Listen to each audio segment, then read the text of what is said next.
Kristen Stanton. And this is the Rob and Kristen Show.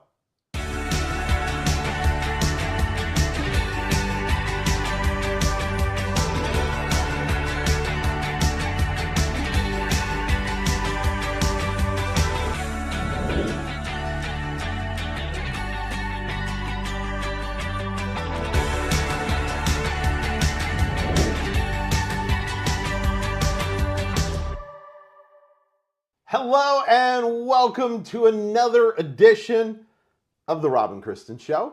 You know, I say the same thing every time, and I know my wife makes fun of me. I was just sitting there thinking about it. There you go with another edition. Yes, well, it is. Another episode. Yeah, no. A brand new show. Brand new show. Well, obviously it's a brand new show because I haven't seen this one before. Come on. Come on. Anyway, that is... It keeps me from making a mistake at the start of the show. I got to be honest with you. Plus, you know what? We're halfway through season 3 of the show. How incredible is that? Thank you for all of you that put up with us in season 1. If you haven't watched, you can on demand. We're just saying, so you can go back and episode 1. Except episode 1, which has disappeared, never to be seen again.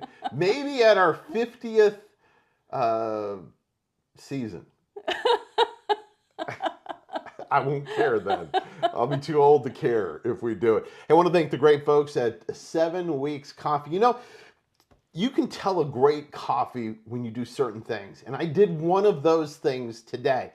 Now, don't judge, okay? Don't judge me here. But you know that coffee cake we made last week's show? Yeah, it was a week old. And I may or may not have been hungry before we started recording. And I may or may not have taken that coffee cake and dipped it in the great coffee from the great folks at 7 Weeks Coffee. You know it's great coffee when even the coffee cake is that old and it still tastes amazing. 7 Weeks Coffee with their small batch coffees are amazing. And even Kristen, who doesn't like coffee, goes, that smells really good. It really does. It smells amazing. You roasted it and I was like, man, if I liked coffee, I'm sure that I would enjoy that because that smells amazing. And if you don't have a grinder, you should, because that's what she was talking about. I did. I actually ground my own coffee. So the whole bean is great for me, but they also have it in other forms. You can get K-Cups and also the ground coffee. So if you don't have a grinder of your own, you can just get the regular coffee. It's amazing. Use the promo code ATV10 when you go to their website, which is 7weekscoffee.com. And it's just delicious. It's incredible. You know what else we need to do? It's 5 things we think you should know. I like that. I love your sound effects. We may add that to the show on a regular basis. You know, as I've gotten older and we've gotten married, I have grown to like Hallmark. Don't come at me. I still also liked March Madness. I love sports. But I have to tell you, there's something comforting about a Hallmark movie. Also something comforting about getting a Hallmark card. Now, I'm not saying this story that they're Hallmark cards, and in no way is Hallmark, which I've mentioned about 7 times, a sponsor of today's show. But this is a neat story. This lady, she's 95 years old, celebrated her birthday by getting a card she'd gotten before. Now, you say, what? A card you've gotten before? But this is a tradition since the lady that she'd been doing this with, since she was 14 years old, they've sent the card back and forth to each other. That's really neat. And you know, when I first read that story, I thought about us. Their first Valentine's Day. Oh. we actually didn't even sign them, so they actually came year 2. We had 2 years on the second Valentine's It was a value thing. We added value to it, but really neat story. And of course, she did bring up something which is kind of sad because she is 95 years old. That she said, you know, she doesn't know how long this tradition is going to continue on, and it also, and because you know how much we love world records, it also is a world record. You know what I think is really neat about this? Besides the fact that they've been passing the same birthday card back and forth, and they said they never talked about it, they never decided they were going to do this, they just did it. It was organic. But the thing that I love about this is that these are 2 ladies who've been friends since they were at least 14. Right. That was when they started the card thing started. Sending the cards back and forth to each other. But How many people can say they still have friends after 81 years? Not very many. And the neat part about it too is she lives in Kentucky, the friend lives in Indiana, so they've kept in touch even though they don't live near each other. Such a neat story. Yes, I think that is super cool. Yeah. Well, you know something else that's pretty cool? What? Is that we actually had a viewer send us this next story. Shout out to Jody Heller. Thank you so much for sending us this story. Jody is unbearable. There you go. Now, Jody knows how much we like bear stories, and so she saw this and had to send it out to us. So there's this guy in Asheville, North Carolina. He got tired of, it looks like from the video, black bears hanging out in his backyard. And why is it always a guy? Why is it always a guy that does it? Come on, man. You represent a whole group of people. So probably not the smartest idea. But the guy decided that he was going to don this bear costume. It looked like maybe a brown bear, grizzly bear, something. You know those costumes that the schools wear for mascots? That's what it looked like in the video. So he decides that he's going to don this bear costume and go outside and scare the bear away. So you see him kind of raising his hands like this, and apparently he was growling, which I couldn't hear on the video, but he said he was growling and he was raising his hands. Next thing you know, you see this black bear running off through the back of the yard. Now, it worked for him, but probably not the best idea. I would say if we should put a disclaimer down here. Don't dress like a bear. Come on, man. Really? Did you really? Here's I wondered about this one when I read the story and I saw the video. Did he like go out in the garage and go, "Hey, honey, I'm going to go scare the bear"? Now, my question about that is, why did his wife let him? Maybe he wasn't married. Or maybe his wife was like, good idea. Maybe question your life choices. I'm just telling you. But it really looks bad for you. Hey, it worked out for him, but hey, don't try that at home. No. Oh, my word. Hey, this next story, in a way, kind of a sad story, but it was a story that we thought was important to bring. And it's a Nevada gentleman, and they had to bring in animal control and take away they were lions. Tigers. Oh my. I may have done that on purpose. I'm sorry. I knew what they were, but I had to. It just, I'm smarter than the guy in the bear suit. I mean, come on. But unfortunately, and a sad part to the story, though, is that he is a veteran, and he said it helped him. They were support animals. I don't know how I would feel. I've got to be honest with you. We live in a community, and I don't know where he lives, but we live in a planned community, and I'm thinking if one of those got loose, I would stay in the house for a while. Or just think like we went to the truck or did something. Okay, so here's the thing. Support animals, I completely understand. I think last year we talked about a support alligator. One time in the show, we talked about a support alligator. Yes. But a support tiger, and not just one support tiger, but seven support tigers. Yes. So, okay, well, first of all, I wouldn't feel comfortable if I found out that the people next door had a tiger, because I would worry about what if it got out and got loose and I'm walking out the door to go to work and there's a tiger looking at me from the front yard.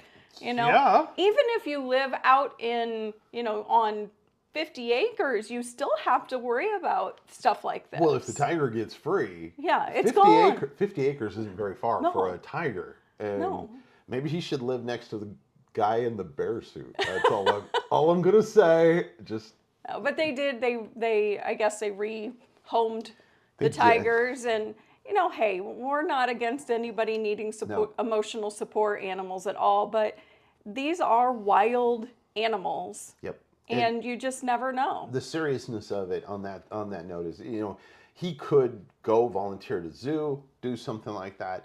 We're not downplaying his need for a support animal. It's just that, 7 of them in the first place, 7 of them scares me.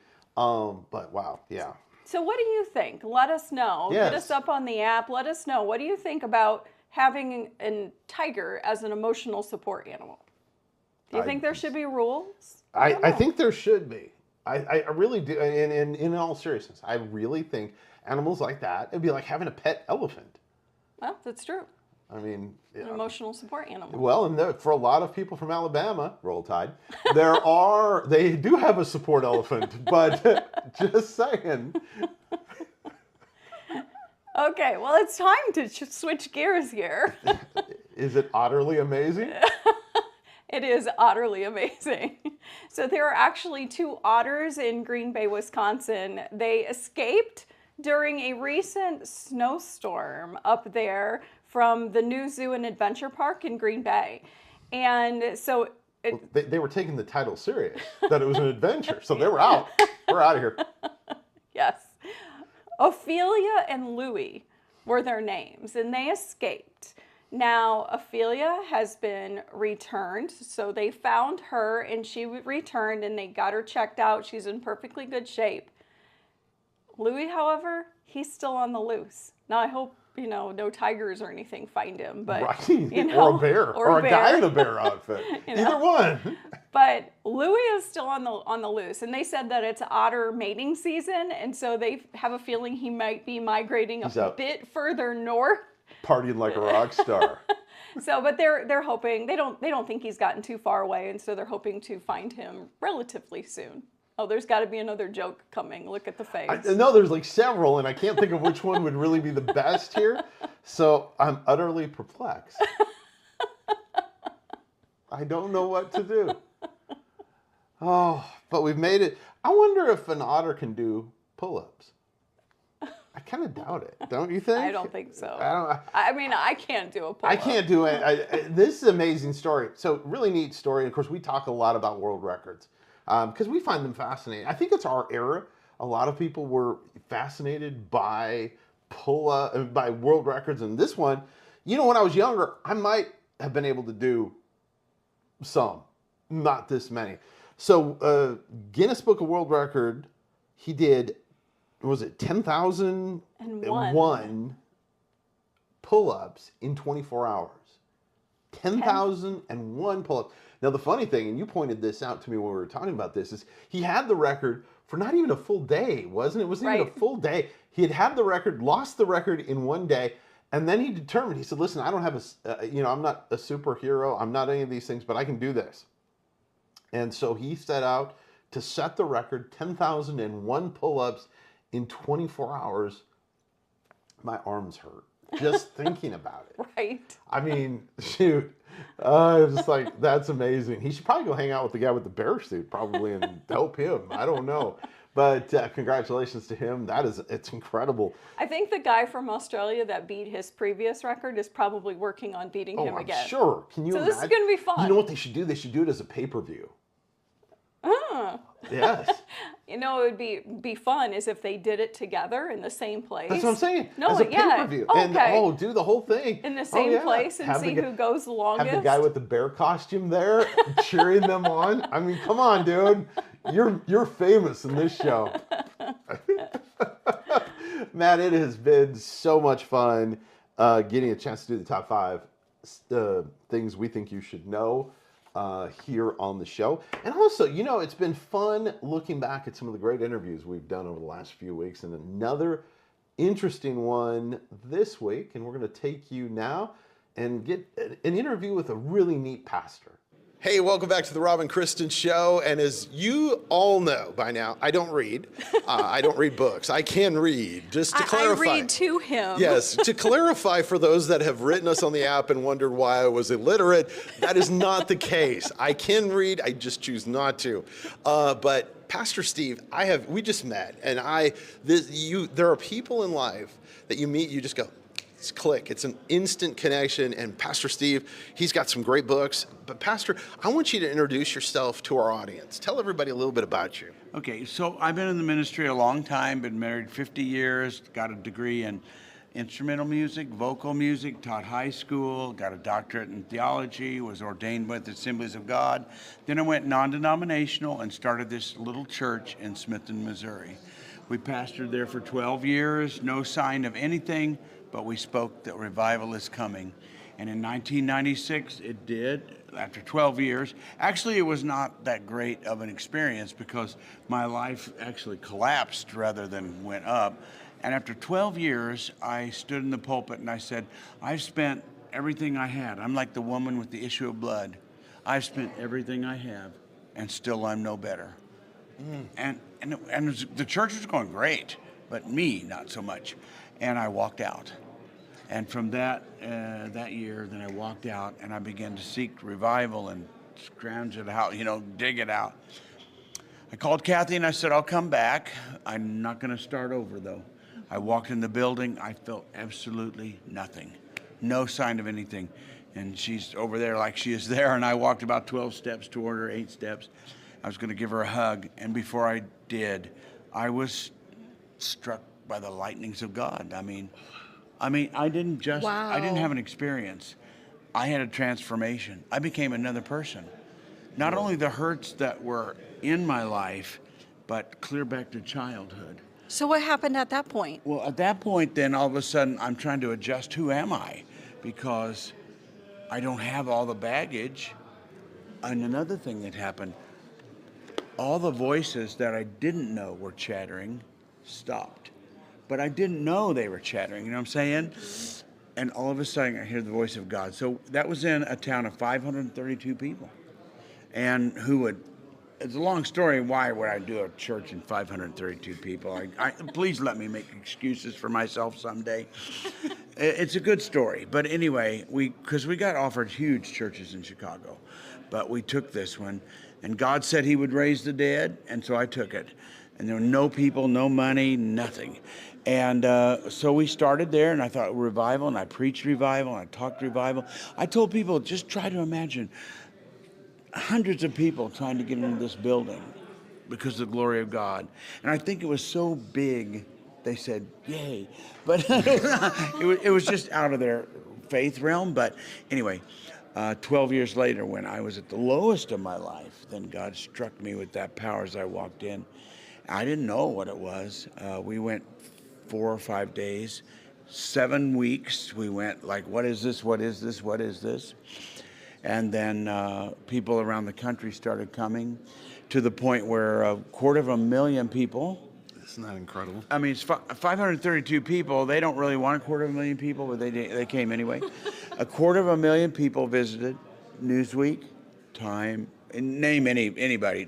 Wall Street Journal, San Francisco Chronicle, of course, CBN, TBN, all the Christian. They all came. All the ends. All the ends. Yes. They all came. And it was 5 services a week for 3.5 years, from 6 to about 1 in the morning. Now, did you have people speak with, because I hate to tell you this, I don't remember all the details of that, but did you have other people speak, or did you speak every service? I spoke every service, and at first I tried the other, because there was a lot of pressure on me, like, you need to make this ecumenical. So they said, like, bring the choir in from First Church, bring the choir in from Second Church, but they hadn't been in the waters that we had been for 20 years trying to figure out this thing. So I did one guy and it started going down. I said, no more. Well, you have to listen to God. Yeah, I had to preach, and I never repeated a sermon. My wife's over there, she can say that. I never repeated. I came out fresh. I spent every afternoon closed up with God, fresh. But on top of that, we traveled all over the world now because we're getting invitations all over the world. And it happened in 2008 too, in 200 countries. So we traveled the world and came back, and that was when it was happening in Kansas City, and that was Thursday, Friday, Saturday, Sunday. Smithton was Wednesday, Thursday, Friday, Saturday, Sunday. So I just told Kathy last night, I said, do you realize we gave 7 years of our life to this, which 7's a great number. Yes. 7 years of nothing else. But all the people were there. All the children were there. Our children were there. Nobody cut out and said, well, we can't. We have homework. We can't. We got soccer. Everybody canceled. The level of the glory of God that, how can I say this? If people are going to fly all the way from Singapore, that's about the longest, to come to your church, and they're going to pay their way, you better have something that they don't say, well, this is just like my church. And they want a refund. I'm telling you, we have a lot. I'll just spread my heart here. Yes. We have good things going on, but the level of what was happening there and in 2008 changed thousands of churches all over the world. And that's the main thing. It wasn't that it made a better church, it made a transformed church. And I love when that. Paul said, transformed by the renewing of your mind. The idea of a new creature was way out of my league. I heard about it, and then I read about it, and I said, well, Paul, he was on the road to Damascus, and he became the persecutor, became the preacher. I mean, he totally like, whoa. And that's what happened to me. Everything in my past lived,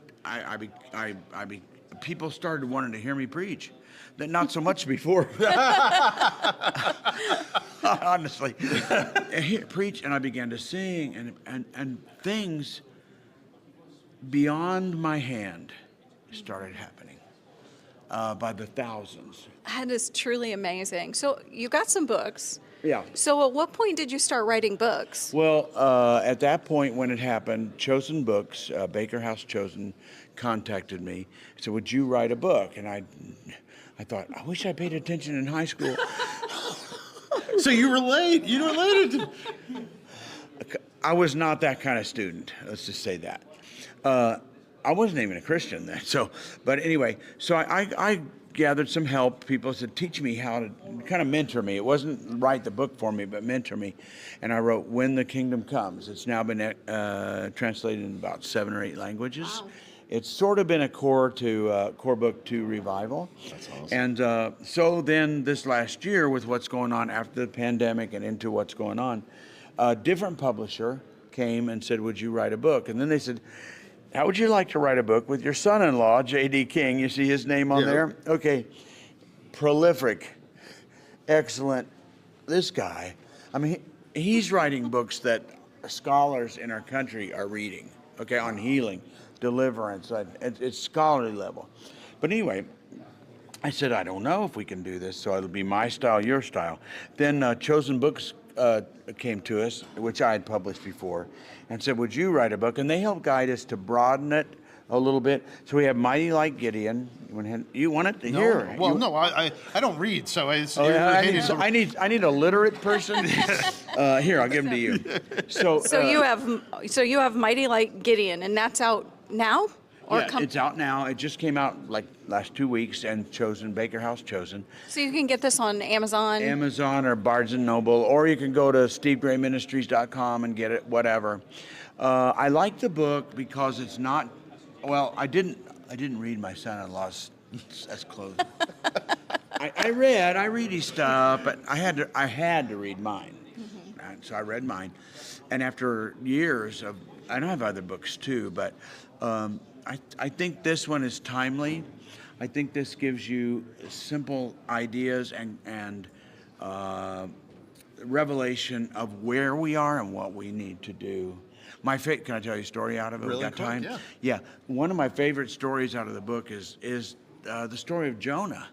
And everybody knows the story of Jonah. You know, he gets the fish and all that stuff, but they don't dissect it. So Jonah's on the boat, and the boat's going to sink with experienced sailors, right? And they start doing what experienced sailors do.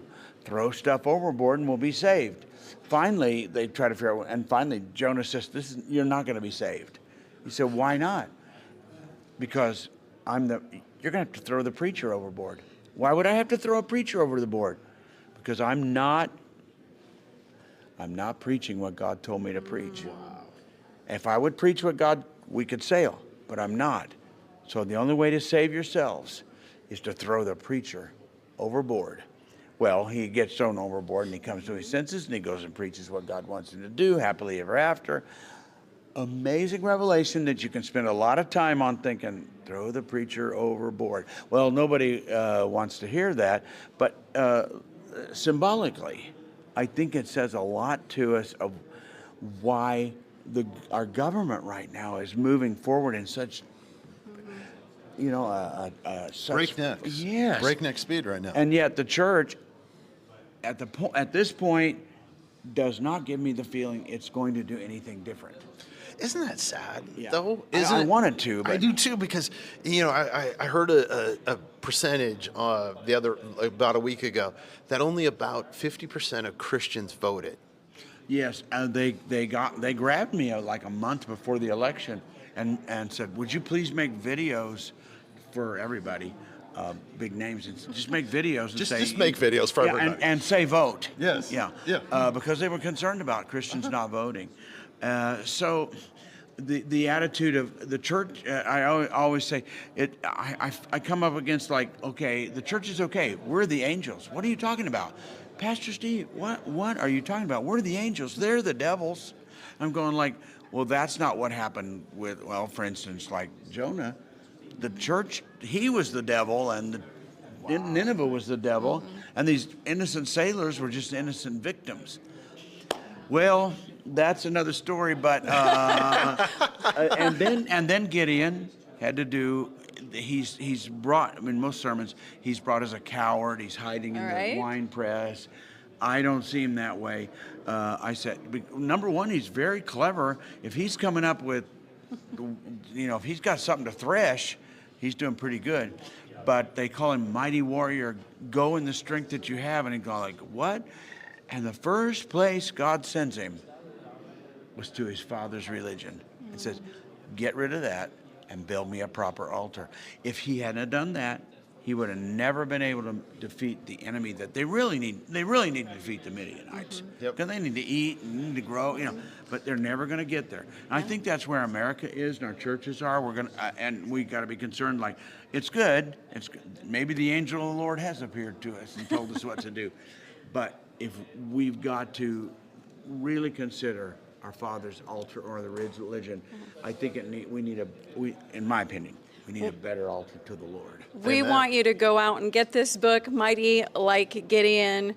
Pastor Steve, it has been such a pleasure to have you here today. We have to have you back on, because I think you're just winding up. So we got to have you on. And mention this. We got to get the other books in plugged too. If nobody else gets, this is a booklet. I was at a Republican convention as the breakfast speaker, and so I wrote this real quick and I gave it away.